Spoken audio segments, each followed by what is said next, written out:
وزير التربية إذا خطفوا له ابنه. إلو الأستاذ عطروس وزير التربية؟ من معي؟ لقد خطفنا ابنك. لا ابني حبيبي وريثي، خذوا ولا شيء فقط عيدوا لي ابني. لدينا شروط. شروط. أولا نريد 100,000 دولار. حاضر اليوم يكون عندك. حسنا، وأخيرا نريدك أن تلغي الامتحانات. انسى، مستحيل يا أستاذ عطروس، ابنك سيموت. اقتله، المهم الامتحانات لا تلغى.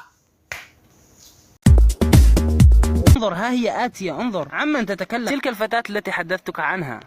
حسنا، إنها من تحب. هل بادلتك المشاعر؟ هل قالت لك أحبك؟ لا، ولكن أظن أنها تحبني وتنتظرني. ولكن كيف عرفت هذا؟ إنها الخبرة يا صديقي. أرجوك أخبرني. حسنا اسمع، مرت من أمامي ليلة أمس فقلت لها سأجتمع مع أبوك قريبا، فقالت لي إن شاء الله.